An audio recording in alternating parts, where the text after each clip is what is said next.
ಎಲ್ಲರಿಗೂ ನಮಸ್ಕಾರ. ಆಲಿನ ನಮ್ಮ ಕಾರ್ಯಕ್ರಮಕ್ಕೆ ಸ್ವಾಗತ ಸುಸ್ವಾಗತ. ಇವತ್ತಿನ ಈ ವಿಡಿಯೋದಲ್ಲಿ SSLC ವಿಜ್ಞಾನ ವಿಷಯಕ್ಕೆ ಸಂಬಂಧಿಸಿರ್ತಕ್ಕಂಥ ಎಲೆಕ್ಟ್ರಿಸಿಟಿ ಚಾಪ್ಟರ್ ಇರತಕ್ಕಂಥ ಕೆಲವೊಂದು ಪ್ರಾಬ್ಲಮ್ನ ಡಿಸ್ಕಸ್ ಮಾಡೋಣ. ಇಲ್ಲಿ 3 ಪ್ರಾಬ್ಲಮ್ನ ತೆಗೆದುಕೊಂಡಿದ್ದೀವಿ.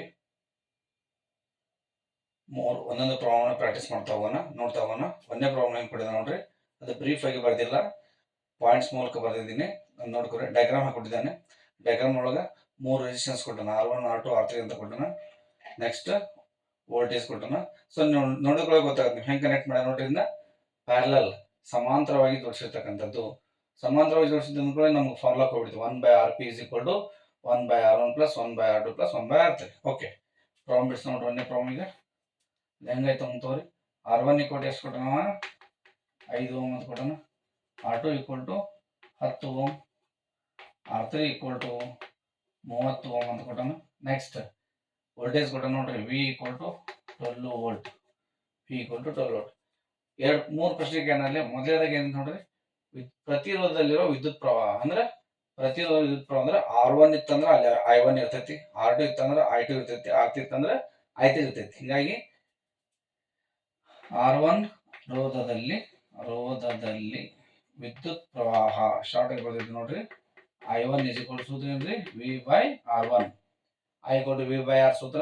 ನಮ್ದು I1 ತೊಗೊಂಡಿದ್ರೆ V/R1 ತೊಗೋತೀನಿ. V ಅಂದ್ರೆ 12 ಐತಿ, R1 ಅಂದ್ರೆ ಎಷ್ಟೈತಿ ನೋಡ್ರಿ? 5 ಐತಿ. 12/5 ಮಾಡಿದ್ರೆ ಏನಾಗುತ್ತೆ ನೋಡ್ರಿ? 5 ಕಟ್ತಾವ್ರಿ. 5 2 10, 2 ಉಳಿತು, 5 4 20. 2.4 ಆಂಪಿಯರ್ ಅಂತ ಹೇಳ್ತೀವಿ ನಾವು. ಸೊ ಶಾರ್ಟ್ ಆಗಿ ಬರೀತೀವಿ ನೋಡ್ರಿ. ಸೇಮ್ ಅದ್ರಂಗ ನೆಕ್ಸ್ಟ್ ಕಂಟಿನ್ಯೂ ತಗೋರಿ. ನೆಕ್ಸ್ಟ್ I2 ಅಂತ ತಗೋತೀರಿ, ನೀಟಾಗಿ ಬರ್ಕೊಂಡು ತಗೋಬೇಕು. I2 = V/R2. V ಅಂದ್ರೆ ಎಷ್ಟೈತೆ? ಸೇಮ್ 12 R2 ಅಂದ್ರೆ ಇಂತ ತಗೋಬೇಕು 10. 0 ಇದೆ ಅಂದ್ರೆ ಕೆಳಗಡೆ 1.2 ampere. Same last one I3. So ನೀವು ಕಂಟಿನ್ಯೂ ಬರಿಬೇಕನ್ನ. R1 ರೋಧದಲ್ಲಿ ವಿದ್ಯುತ್ ಪ್ರವಾಹ I1, R2 ರೋಧದಲ್ಲಿ ವಿದ್ಯುತ್ ಪ್ರವಾಹ I2, R3 ರೋಧದಲ್ಲಿ ವಿದ್ಯುತ್ ಪ್ರವಾಹ I3 ಅಂತ ಬರೀಬೇಕು. V/R3 12/30 ಅರ್ಥ ಹೊಡ್ರಿ. 0 ಐತೆ ಅಂದ್ರೆ 1.2 / 3 ಆಗುತ್ತದೆ. ಅರ್ಥ ಹೊಡ್ರಿ. 0.4 ಆಂಪಿಯರ್. 3 4 12. ಫಸ್ಟ್ ಪಾಯಿಂಟ್ ತಗೋರಿ, ಆಮೇಲೆ 12 ತಗೋಬೇಕು. ಓಕೆ, ಈ ರೀತಿ ಕಂಡು ಹಿಡಿತೀರಿ. ಇದು ಒಂದನೇದ್ದು. ಏನಾಗುತ್ತೆ? ಎರಡನೇದು ನೋಡ್ರಿ ಐತಿ ಒಟ್ಟು ವಿದ್ಯುತ್ ಪ್ರವಾಹ ಅಂದ್ರೆ total I = I1 + I2 + I3. I1 ಎಷ್ಟೈತೆ ನೋಡ್ರಿ ಇಲ್ಲಿ?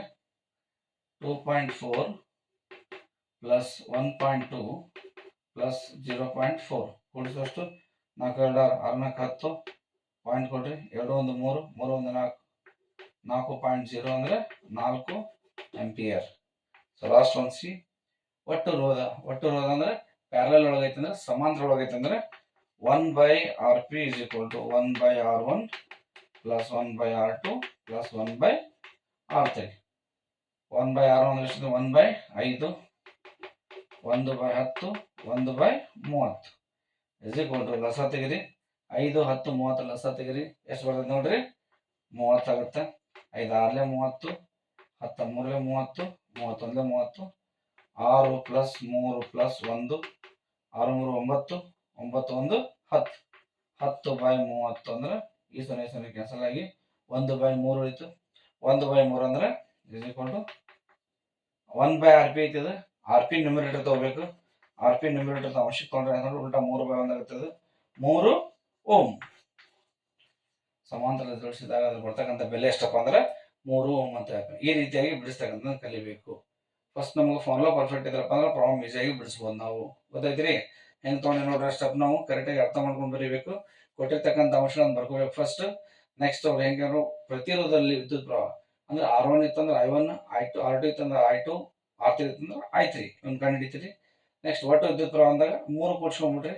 ನೆಕ್ಸ್ಟ್ ಒಟ್ಟು ರೋಧ ಅಂದಾಗ ಅದು ಕೊಟ್ಟಿರ್ತಕ್ಕಂಥದ್ದು ಸರಣಿನೋ ಸಮಾಂತರ ನೋಡ್ಕೋಬೇಕು. ಇದು ಕೊಟ್ಟಿರ್ತಕ್ಕಂಥ ಸಮಾಂತರ ಐತಿ, ಅದಕ್ಕೆ 1/Rp = ಸೂತ್ರ ಯೂಸ್ ಮಾಡ್ಕೋತೀವಿ ನಾವು. Okay, thank you.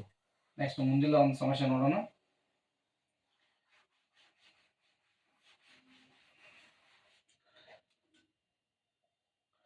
ಸೊ ಎರಡನೇ ಪ್ರಾಬ್ಲಮ್ ನೋಡ್ರಿ ಏನು ಕೊಟ್ಟಾನ. ಸೊ ನಾವು ಡಯಾಗ್ರಾಮ್ ಹೆಂಗೆ ಕೊಟ್ಟ ನೋಡ್ರಿ.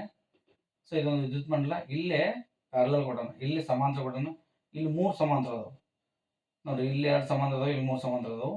ಫಸ್ಟ್ ಅವ್ನು ಬರ್ಕೋಬೇಕು. R1 = ಎಷ್ಟು ಕೊಟ್ಟಾನ? 10 Ω, R2 R2 equal to 40 ohm, R3 equal to 30 ohm, R4 equal to 20 ohm. Next R5 equal to 60 ohm. Next voltage ಎಷ್ಟು ಕೊಟ್ಟನು? 12 ವೋಲ್ಟ್ ಅಂತ ಕೊಟ್ಟನು. ಹಾಗಾದ್ರೆ ಒಂದೇದು ಒಟ್ಟು ರೋಧ ಕಂಡುಹಿಡಿಬೇಕು. ಒಟ್ಟು ರೋಧ ಕಂಡುಹಿಡಿಬೇಕಾದಾಗ ನೋಡ್ರಿ ಇಲ್ಲಿ ನೋಡ್ರಿ ಒಮ್ಮೆಗೆ ಕಂಡುಹಿಡಿಯಕ್ಕೆ ಬರಂಗಿಲ್ಲ. ಯಾಕಂದ್ರೆ ಹೇಳ್ರಿ ಫಸ್ಟ್ ಇದನ್ನ ಸಮಾಂತರ ಬಿಡಿಸ್ಕೋಬೇಕು, ಇದನ್ನ ಸಮಾಂತರ ಬಿಡಿಸ್ಕೋಬೇಕು. ಹಾಗಾದ್ರೆ ಫಸ್ಟ್ 1/RP 1 ಅಂತ ಅನ್ಕೊಳ್ಳೋಣ. 1/R1 plus 1/R2. 1/R1 ಅಂದ್ರೆ ಎಷ್ಟೈತಿ ನೋಡ್ರಿ ಬೆಲೆ? 10 ಐತಿ. ಪ್ಲಸ್ 1/R2 ಅಂದ್ರೆ 40 ಐತಿ. 10 ಮತ್ತು 40 ರಸ ತಗೋರಿ, 40 ಆಗುತ್ತೆ. 10 4 41. ನೆಕ್ಸ್ಟ್ 4 1 4 ಪ್ಲಸ್ 1 ಎಷ್ಟಾದ್ ನೋಡಿದ್ರೆ is equal to 4 1 5, 5/40. 1/RP1 is equal ಅಂದ್ರೆ RP1 ಇಸ್ ಈಕ್ವಲ್ ಟು ಉಲ್ಟಾ ತಗೋರಿ 40/5 ಅಂದ್ರೆ ಡೈರೆಕ್ಟ್ ಬಿಡ್ತೀವಿ ನೋಡ್ರಿ. 40/5 5 8 40 8 ಓಮ್. ನೆಕ್ಸ್ಟ್ ಇದನ್ನ ಕಂಡುಹಿಡಿಬೇಕು ಈಗ. ಸೊ ನೆಕ್ಸ್ಟ್ ಇದನ್ನ ಕಂಡುಹಿಡಿತೀರಿ ಈಗ. 1/RP2 is equal to 1/R3 plus 1/R4 plus 1/R5. So 1/R3 ಎಷ್ಟೈತೆ ನೋಡ್ರಿ ಬೆಲೆ? 30 20 60. 30 20 60 is equal to ಇದು ಕೂಡ ಸೇಮ್ ಲಸ ತೆಗಿರಿ.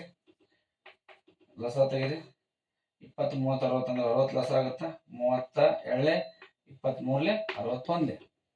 So 2 1 2 plus 3 1 3 1 1 2 3 5 5 1 6 6/60. ಸೊ ಇದು RP2 is equal to ಅಂಶದ ಛೇದ ಉಲ್ಟಾ ಮಾಡ್ಕೊಂಡ್ರೆ 60/6 ಆಗುತ್ತೆ. 6 10 60 10 ಓಮ್. ನೋಡ್ರಿ ಇದು ನೋಡ್ರಿ ಹೆಂಗತ್ತೆ ಈಗ ಪ್ಲೇನ್ ಆಯ್ತು. ಇದು ಪ್ಲೇನ್ ಆತಂದ್ರೆ ಒಂದೇ ಸರಣಿ ಒಳಗೆ ಬರ್ತಕ್ಕಂಥದ್ದು. ಹಿಂಗಾಗಿ ಇಲ್ಲೇ ರೆಸಿಸ್ಟೆನ್ಸ್ ಕನೆಕ್ಟೆಡ್ ಇನ್ ಸೀರೀಸ್ ಅಂದ್ರೆ ಸರಣಿ ರೋಧ, ಸರಣಿ ಫಾರ್ಮುಲಾ ಯೂಸ್ ಮಾಡ್ಕೋಬೇಕು ನಾವು ಇಲ್ಲಿ. therefore RS is equal to ಒಟ್ಟು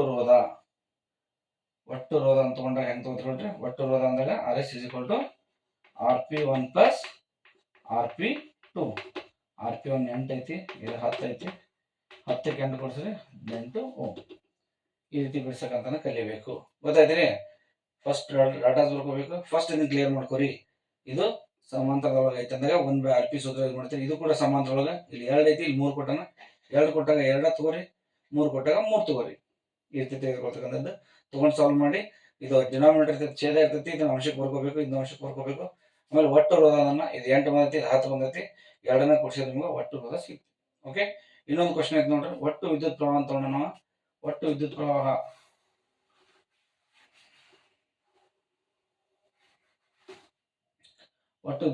ನೋಡ್ರಿ I equal to V/R ನಮ್ಮ ಸೂತ್ರ ಐತಿ. ಡೈರೆಕ್ಟ್ ಆನ್ಸರ್ ಎಷ್ಟು ಬಂದೈತೆ ನೋಡ್ರಿ. ಒಟ್ಟು ವಿದ್ಯುತ್ ಪ್ರವಾಹ ಅಂದಾಗ R ಲಾಸ್ಟಿಗೆ ಟೋಟಲ್ ಬರ್ತೀವಲ್ಲ, I ಅಂದ್ರೆ 12 ಐತಿ. R ಅಂದ್ರೆ ಎಷ್ಟು ಬಂದು ನೋಡ್ರಿ, 10ಕ್ಕೆ 8 ಕೊಡಿಸಿ 18 ಆಯ್ತು. 18 ಇಂತ ತಗೋಬೇಕು. ಇಸ್ ಈಕ್ವಲ್ ಟು ಕಟ್ತಾವ್ರಿ 6 ಎಳ್ಳೆ 6 3 18 2/3. ಹಿಂಗೆ ಬಿಡಂಗಿಲ್ಲ, ಯಾವಾಗಲೂ ಪಾಯಿಂಟ್ ಬರೀಬೇಕು. 3 ಕಟ್ತಾವ್ರಿ ಪಾಯಿಂಟ್ ತೋರಿ. 20 3 6 18 2 ಉಳಿತು. ಮತ್ತೆ 20 3 6 18 ಎಷ್ಟು ತೋರಿ ಹಂಗೆ ಬರ್ತೈತಿ.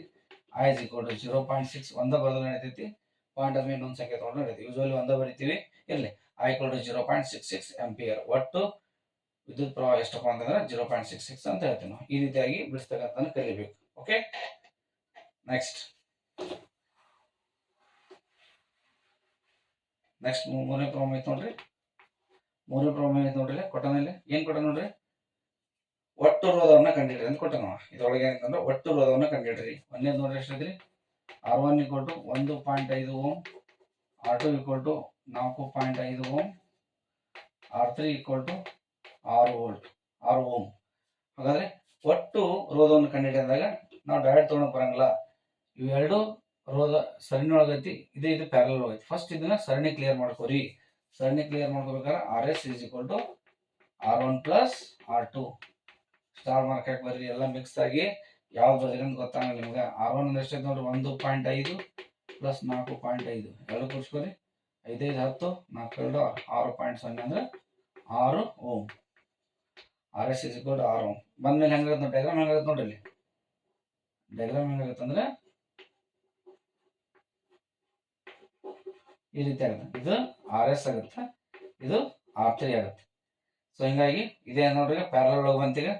ಆದ್ದರಿಂದ ಒಟ್ಟು ರೋಧ 1/Rp is equal to 1/Rs plus 1 ಯಾವ್ದಿಲ್ಲ R3 ಅಂತ ತಗೋತೀರಿ. ಇಸ್ ಈಕ್ವಲ್ ಟು ಎಷ್ಟು ಮಾತಾಡಿದ್ರೆ 1/6 ಪ್ಲಸ್ 1 ಅದು ಕೂಡ 6 ಐತಿ ಆಗ್ತವ್ರಿ. ಇಸ್ ಈಕ್ವಲ್ ಟು ಆರ್ ಲಸ 6 ಆಗುತ್ತೆ, 1 ಪ್ಲಸ್ 1 2 ಆಗುತ್ತೆ. ಇದು 1/Rp ಐತಿ. Rp ಈಕ್ವಲ್ ಟು ಬೇಕಂದ್ರೆ ಉಲ್ಟಾ ಮಾಡ್ರಿ, 6/2 ಆಗುತ್ತೆ, 2 3 6 ಅಂದ್ರೆ ಎಷ್ಟು ನೋಡ್ರಿ 3 ohm. Rp is equal to 3 ohm. So ಈ ರೀತಿಯಾಗಿ ಡಯಾಗ್ರಾಮ್ ಕೊಟ್ಟಾಗ ನಾವಲ್ಲಿ ಒಟ್ಟು ರೋಧ, ಒಟ್ಟು ವಿದ್ಯುತ್ ಪ್ರವಾಹ, ಒಟ್ಟು ವಿಭವಾಂತರ ಅಂತ ಕೇಳಿದಾಗ ಈ ರೀತಿ ಸೂತ್ರಗಳನ್ನ ಹಚ್ಕೊಂಡು ನಾವು ಕರೆಕ್ಟ್ ಆಗಿ ಸರಣಿ ಕೊಟ್ಟಾನ ಇನ್ನು ಸಮಾಂತರ ಕೊಟ್ಟ ನೋಡ್ಕೋಬೇಕು. ಸರಣಿ ಕೊಟ್ಟಿದ್ರೆ ಫಸ್ಟ್ ಸರಣಿ ಕ್ಲಿಯರ್ ಮಾಡ್ಕೋಬೇಕು, ಸಮಾಂತರ ಕೊಟ್ಟಿದ್ರೆ ಫಸ್ಟ್ ಸಮಾಂತರ ಕ್ಲಿಯರ್ ಮಾಡ್ಕೋಬೇಕು. ಆಮೇಲೆ ಒಟ್ಟು ರೋಧವನ್ನು ಕಂಡುಹಿಡಿಯಲಿಕ್ಕೆ ಬರುತ್ತೆ ನಮ್ಗೆ. ಓಕೆ, ಈ ಒಂದು ವಿಡಿಯೋ ಇಷ್ಟವಾಗಿದ್ರೆ ನಿಮಗೆ ಲೈಕ್ ಮಾಡಿ, ಸಬ್ಸ್ಕ್ರೈಬ್ ಮಾಡಿ, ಕಮೆಂಟ್ ಮಾಡಿ ಅಂತ ಹೇಳ್ತಾ ಮತ್ತೆ ಕೆಲವೊಂದು ಪ್ರಾಬ್ಲಮ್ ಜೊತೆಗೆ ಮತ್ತೊಮ್ಮೆ ವಿಡಿಯೋ ಭೇಟಿ ಆಗೋಣ ಅಂತ ಹೇಳ್ತಾ ಥ್ಯಾಂಕ್ ಯು.